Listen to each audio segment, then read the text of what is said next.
All right, very cool. So actually, I did want to ask you about Tir Na Nog. I mean, there's some people here who have never shot a film before, and just using this to kind of learn about filmmaking. We have even some like actors who want to get into filmmaking. So, if is there any way you could talk about like the process of all stages of production with Tir Na Nog, anything about from pre-production, principal photography, anything that you want to talk about, or just kind of guide us through how it all came together.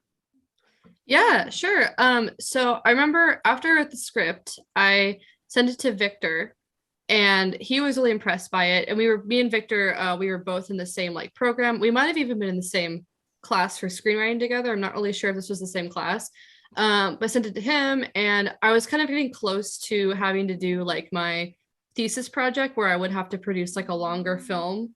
Mm. So I sent it to him and he was like, oh, he's like, this is cool. Like, we have to shoot this.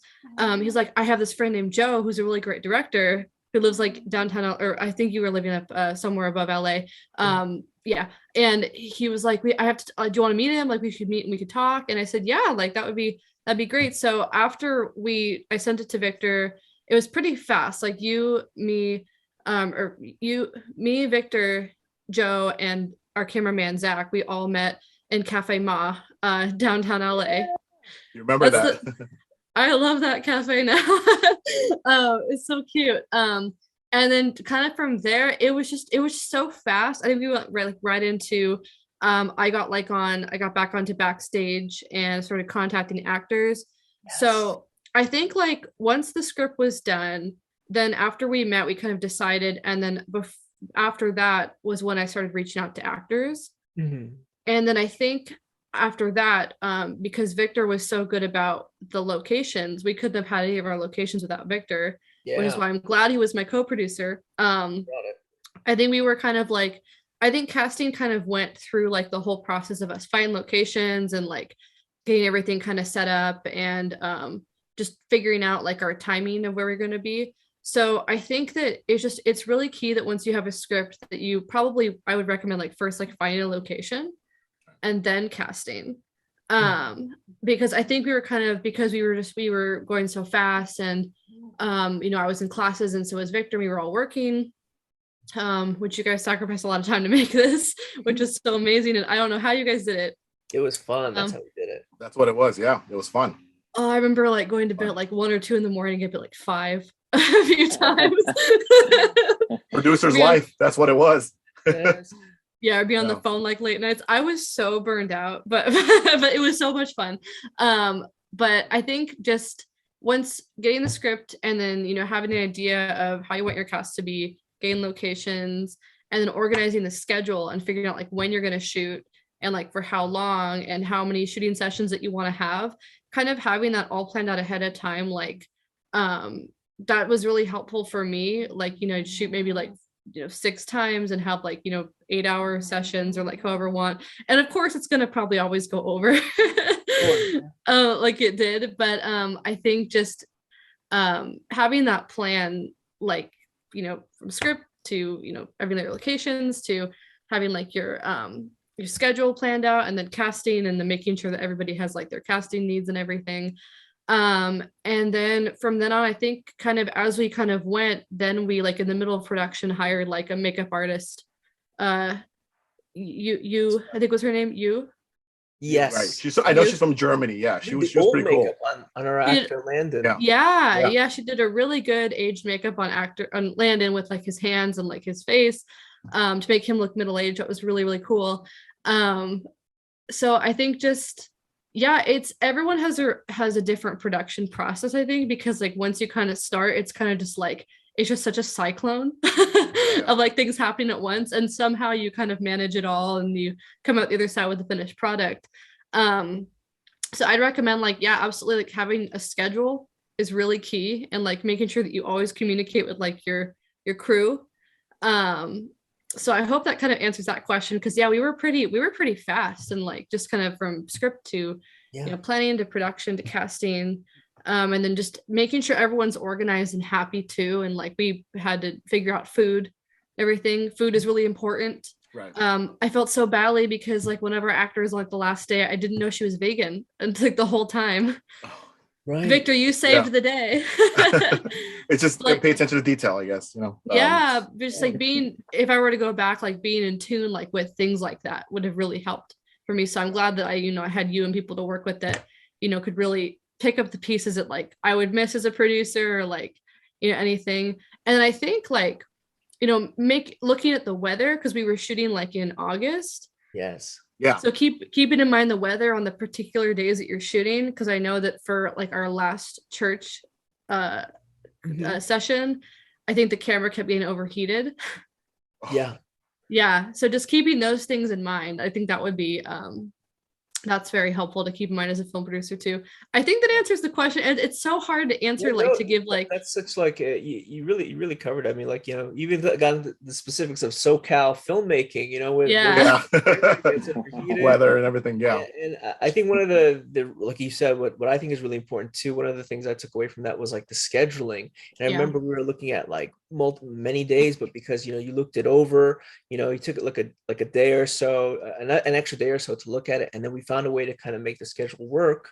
We could film this there, and then we saved like 2 or 3 shoot days. Yeah, we did. Yeah, we did. We couldn't have gotten it done without that. And you really were very alert, very attentive to everybody. That's what I really loved about you as a producer, was that you were able to talk to us, right? Like people who are helping to make it, but then also the actors, also everybody, the makeup, everybody. You were able to. It's like good communication. I think really saved us, and you did a fine job with that. Very proud of you. Oh, thank you. Absolutely. But yeah, I think one of the major turning points, like from start to finish, was like meeting you and Zach and Victor together, and then figuring out like our scheduling, and then those locations were a huge blessing. Like I remember that was like a huge part of relief for me, at least, was when we finally had like those super nice locations that Victor found with your friend's house. They were so nice to let a bunch Matt of and Ryan. filmmakers into their nice shout house. out to them, Matt and Ryan. Yep. Yeah, they were amazing. They were just like, go ahead, and their house was like so nice and pristine. It was on TLC, I believe, right? It was on a big show. It was on their house was Christina and the Coast, right? Christina on the Coast. There you go, episode 2. Yes. Season 1. Give a shout out. And speaking of shout outs, guys, I want to give a shout out to the cast. Yeah. I mean, they were amazing. They were amazing to work with, right? Ashley, Joe, they were fantastic. Alyssa, Landon, Joe Coffey, Juliet, brilliant actress as well. Oh yeah. Rachel, Michelle, and I want Sarah, right? Is that right? Who plays the witch? Is that the proper? Yeah. And everyone, all the extras as well that helped out. Shout out to them. They made it very easy to work during those days, and they were very awesome, professional, and just fun to work with. And hopefully I can get them on the show as well too. So thank you guys, everyone, all the cast. So I hope I got it. I think I got everyone. Yeah, I'm pretty sure I got everyone. So yeah, I think you did. Shout out to Juliet's aunt. She was Juliet's aunt, Vanessa. I'm gonna give you a shout out. Vanessa, thank you too. Thank you. David, so I know you weren't part of the process of the TNN, but I know you saw it. Yes, I did. What is your take on TNN or Tir Na Nog? To be fair, she's had that under lock and key. Oh, and, really? Yeah, she's Ashley's been quite the gatekeeper on it, and she needs to just let me watch it alone. Like I said, I usually get commentary when I was like, I think I've seen it at least 3 times, I think. And I thought that it was spectacular because the runtime's about what, like 12 minutes or 12 minutes. Yeah, 13 minutes. 12 minutes. Yeah. The acting was superb, and of course, it was nice to see Ashley's cameo in there. But the lighting was superb, and I really loved the color between the different phases in the color grading in the different phases of, because there's a lapse in time throughout the several lapses in time throughout the short film, and I thought that it was great. And I'm trying to remember how Ashley had described it to me and how she kept sort of, being her harshest critic. I kept telling her, oh no, no, no, I thought this was done fine. But I think that it was quite left on a bit of a cliffhanger. You just you wanted more, you know? Right. And you know, so when it ended, it was very, very not like bad, like, but it was just abrupt for me because of course I wanted more. But no, I thought it was excellent. Yeah.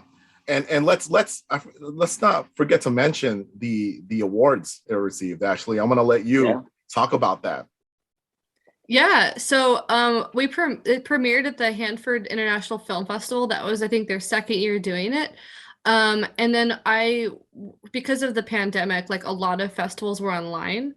So there was a Toronto festival. It wasn't TIFF, it wasn't Toronto International, but it was like Toronto like online screen awards. It was a pretty good festival, and they awarded us like the best sci-fi, short film, and then the best like actress in a short film for Alicia's character, for Alyssa. Alyssa Latson. Alyssa, yeah. So she got an award for that too.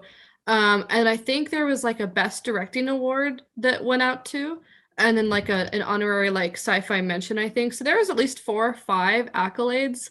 But it went around for a little while, and actually like I actually recently had the Hanford Film Festival reach out to me again. So once I talked to you, Victor, I did resubmit it to them. And I'll have to send you guys their information because they told me to tell my friends that were filmmakers that they could submit to. So if you guys have past projects, I'll send you the email and you could do that.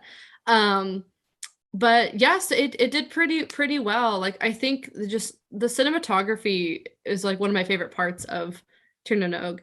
And I don't think I got anything for cinematography I don't think it did. Like David said, the coloring, but maybe next time it goes through, because the lighting and the coloring was really well done. Right. I love like the counseling scene, like how he took inspiration from Hereditary, and it was like the blues and like the ashy kind of tones, and just the little bits of like the gold lighting here and there. So pretty. But so it I think it got like 4 or 5 different accolades through like 4 different festivals. So I don't think we're done with it either. I mean, it sucked because it was like we finished it kind of at the end of 2019, right? Yeah. And so I still want to go for more awards with that and really give it full potential for sure. That movie definitely deserves its full round of in the festival circuit, just because the timing of it all, and with the pandemic. I'm glad that it's recircling back. I really am. Yeah. I was actually really shocked that I submitted it into a few different Scottish and Irish film festivals around that time too, but I was shocked that it didn't get into anything just because of the content. So I might try that again too, like seeing like if any Scottish. I think I did submit to like one recently. I did submit to South by Southwest, but it didn't actually get in this time. And I think we did end up trying to do Sundance too. I think I did submit to Sundance. But Sundance has been, I don't know what their film schedule is actually. I haven't looked it up in a little bit, like how they're doing submissions right now. Yeah, and then those are super hard ones to get into. There's a lot of extra built into that, but I feel like we can still polish it up and get it to even more festivals as well too. And I'm waiting for you to write the feature so that we can just go all in. There you go. And get it for like Netflix or something. But so I wanted to ask you guys. So you guys are recently engaged. Congratulations. Woo! Thank you. Yeah. Congrats. Thank you. Yeah. So how have you actually how's your fiance, or how have you guys helped each other in film? Like how has he helped you get back into the fold of things during the pandemic? How have you guys kind of can you tell us a little bit about the engagement? Can you also tell us how you guys like work together? I'd love to know about that. Yeah, we had a great, David pulled off a really great engagement. We have to send them the video. We just send them the video. I think I saw it. Yeah, it was in what is that place called? Tip my tongue Instagram. now.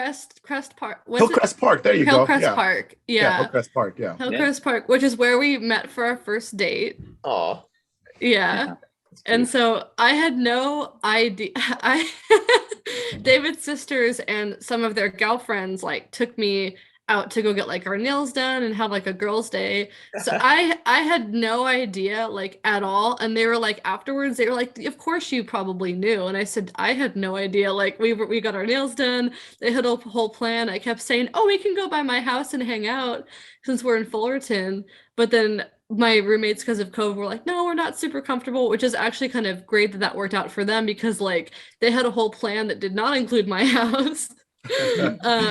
So I had like this whole ruse the whole day, like, oh, we're gonna go get acai bowls, and then David's friends like were like just coincidentally in the park filming something because David had pulled off. David had like a month-long lie going. It was a long play. He played a long con with me. Yeah. But you told me that you were letting your film equipment to your friend who was doing some kind of contest where if he made like a YouTube video or Instagram video, he could get a free car.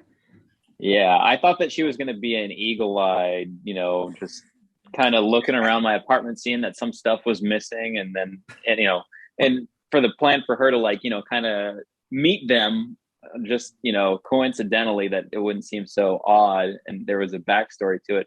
I lied about getting my phone fixed. I even, on my way to work, I said, hey, can you track my location? My GPS is kind of messed up. And I was playing around with it and turning it off. And then I said, yeah, I got to go get my phone fixed this day. And I'm going to go hang out with a friend. So, go ahead and enjoy, getting your nails done. Go ahead and get, I think that I had my sister suggest acai bowls because it was across from the park.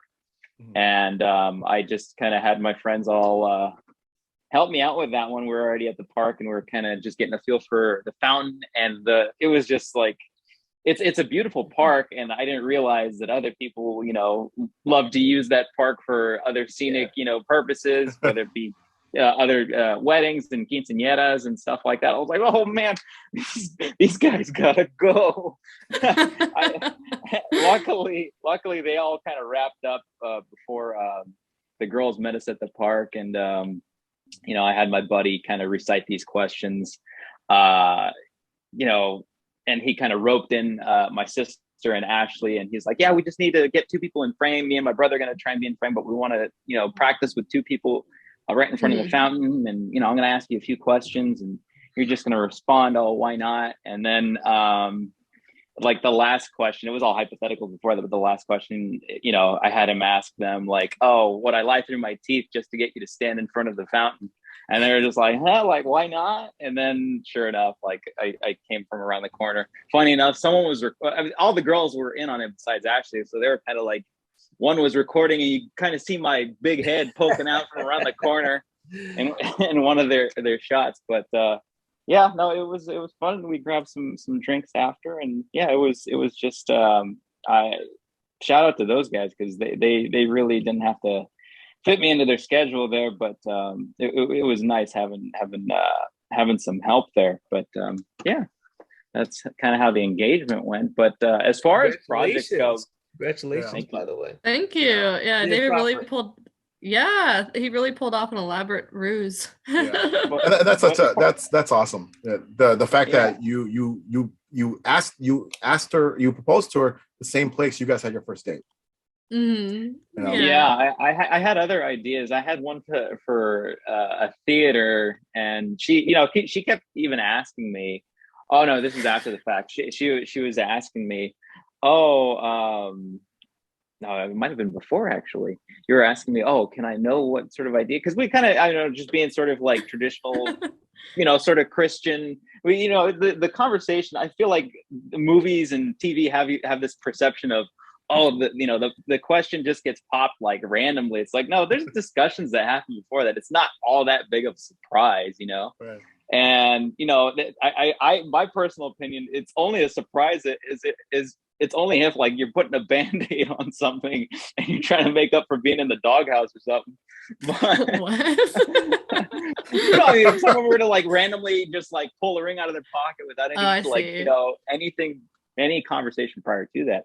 But I had mentioned, I thought about like, doing it in the theater and kind of coming up with like a fake script and having like or even like a table read before that.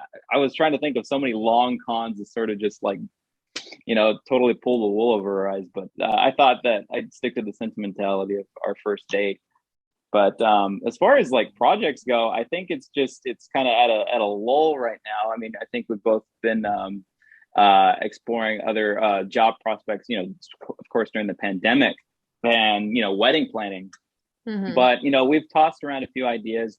Ashley's constantly writing for other jobs and people, and so that's like her life. If she's not writing, she's at least reading. So her head's usually down in a book or on her laptop.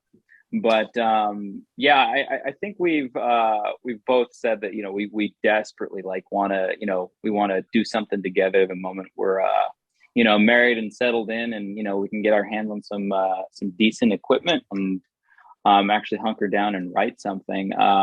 We tossed around a few projects before the holiday season, but I don't know if Ashley, you want to chime in on any of that? Well, I know that I did. I do need to write a feature film for Tir Na Nog. I really don't know why I haven't done that yet. Because that's kind of what it started out as when I was doing my screenwriting class. But last year, like September 2020, I did write another feature film. Wow. But I have to go back and redo a lot of it. David read through it. And it was different than Tir Na Nog. It was like a World War II piece. I think I told Victor a little bit about it. So yeah, rings a bell. Year. Right. Yeah. It was called The Muse, and it's about it's based on it's loosely based on like some true events that I read about like in high school and kind of recently, like just like Holocaust literature, about a woman who was like a painter and painted during the Holocaust, and then her brother dies, and like when Germany takes over part of the Netherlands, because that's where they're located, and her family hides this Jewish girl who they give another alias to and another identity because no one can know she's Jewish. Since it's during the invasion of Germany into the Netherlands. And the story is that the painter begins painting. The painter has not had any success like painting, but then she decides to paint like portraits of this Jewish girl. And the whole thing is supposed to go from like being this small little idea to it gets into more maybe esteemed households, and like eventually it will get into like the Fuhrer's household. And it just kind of an interesting like kind of storyline with just the fact that I wanted the idea of like having like a very like having like that portrait of like that girl, and no one would have known like her identity, but everyone thinks it's beautiful. Just I thought that was a very interesting like concept, and even like the Germans would have thought it was beautiful, and they have no idea who this girl is, and just kind of the power like in that. I guess it's kind of convoluted now that I talk about it like that in the message, but I just thought it was a very interesting someone that's being oppressed, but they're kind of like they're a symbol of beauty during like this really hard time. And how the movie ends is I think they don't survive, but I might rewrite that because the painter and the girl don't survive, but the brother in the end turns out that he like did survive the factory attack. So it's like a very much a work in progress, but I do want to try to do a feature for Tir Na Nog. But yeah, David and I have talked a lot about different ideas, what would it look like if we co-wrote something. We bounced off a lot of ideas with each other, and just really missing like being on set. Like apart from like teaching me how to pray, which I thought was so much fun to kind of create like a small set during COVID, to kind of quench that like that thirst for the production scene. But I really want to go, I really want to have like another Tir Na Nog like kind of type production with you guys, and it hasn't happened yet. But I know that Shaker was always telling us to make our feature film, Victor. Yeah. And I think Joe and I have always talked about something, and we always talk about doing little things to build momentum into the bigger, into a bigger production. So even if it's like a 1 minute or 2 minute short for a reel, or just to get in the flow of things again, that builds momentum to go on a bigger picture, right? Or go on a bigger production. So we can't wait. But I'm stressing on putting Tir Na Nog back into the film festival circuit, because it deserves its run.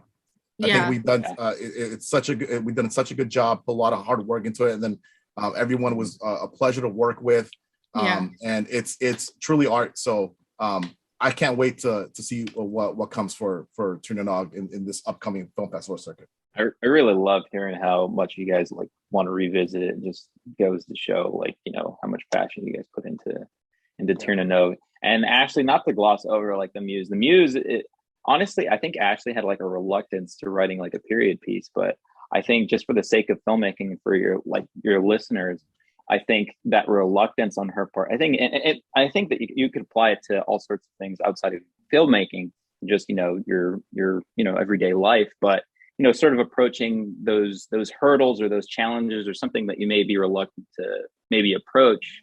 I think she did rather well on it. I think it's a very succinct project, but it has enough detail. Usually your period dramas, they feel like, there's a lot of great period dramas out there, a lot of World War II dramas, and usually, like, you know, standard fare, they're usually like 2 hours plus, where, you know, this one just really is a good story, straight and to the point, has enough detail. But yeah, I think that she did really well with it, because I never would have thought that she would have wanted to do something like that. But as she was like kind of writing it and telling me about it, I really wanted her to persist with it. But yeah, Tir Na Nog definitely needs its due, and you know, it's just a shame that the pandemic kind of, you know, snagged it, you know, or, you know, kind of hit a snag with that. But I think as you know, things are a little less bleak, and, you know, things are opening up a bit more, I think that it definitely needs to be put in circulation again.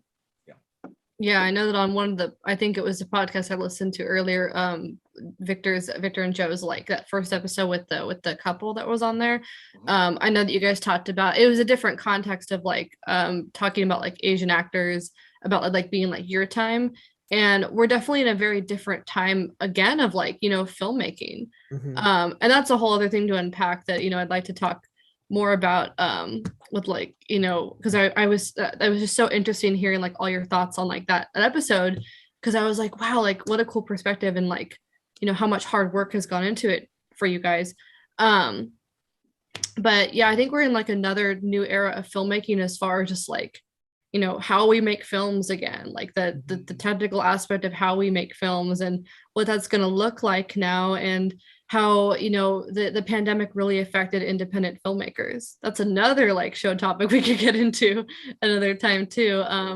But yeah, it's really changed a lot, I feel like. I don't know, but I think that a lot of like really good creativity is coming out of like this too. I think a lot more people, once they get kind of back up, we're just going to see all kinds of new content, like new perspectives, and like, you know, fresh takes and different representations and such, like in this new era. I think that's what's coming. Yeah, absolutely. I think there's a lot of people who wrote during the pandemic, and they're ready to unleash, you know, their scripts and move those into production. So I just want to say thank you guys again, and congratulations, you know, on the wedding, and then all your future work together. As someone who also works with my fiance as well too, you know, it's a warm feeling. It's a different, very unique experience, and it makes things better. It just does. And I can't harp on go ahead, David. Oh, I was just going to say on that note, I think just one of the key things when Ashley and I first started talking and dating, just on that cooperative, you know, just fiancés working together type deal, I think it was just really encouraging. I think both Ashley and I come from a very, very similar background and upbringing, that it's just nice, you know, being able to work with someone who really sees your vision, understands it. Also, you know, Ashley's you know, training and stuff, and having gone to school for filmmaking, it's nice for her to have some input, and always willing to lend me a hand with that. But just that hunger for wanting to make culture, that was one of the key things that really kind of you know, lit the spark between me and Ashley, is just that that want and that need to create culture. And, you know, I think things are just gonna, while the pandemic was a bit of a slog for especially independent filmmakers, I think just the the year and the technology that, you know, that we're just approaching with, I think that I think it's making it that much easier, especially for me, like with the mobile film thing. I can speak to that at the very least. Mm-hmm. But I think that I think the pandemic actually really kind of let people put things in perspective in multiple ways. But with filmmaking, I think that hunger only got that much more palpable, you know? Yeah. Yeah. Sure. Well, guys, I mean, I think we all could attest this, but good people in this industry is really hard to come by. Yeah. And, you know, I absolutely love working with all you guys. And Joe and I, we have this saying about a film family, right? Building a film family. And you guys are definitely part of that. And, you know, it's hard when you talk about your aspirations, film aspirations outside of the circle. So to be able to, you know, talk and just have that love and passion for this film industry without having to sort of second guess what you're saying, it's a luxury to have. And you know, I appreciate all you guys as well too. So, and again, good luck with your wedding. We're gonna be working together soon, and I know that for a fact. So guys, Ashley, David, thank you so much for coming on. Guys, for me, Victor, for Joe, we are the Darker Tanned Asians signing out. Thank you for having us, guys. Yeah, thank you.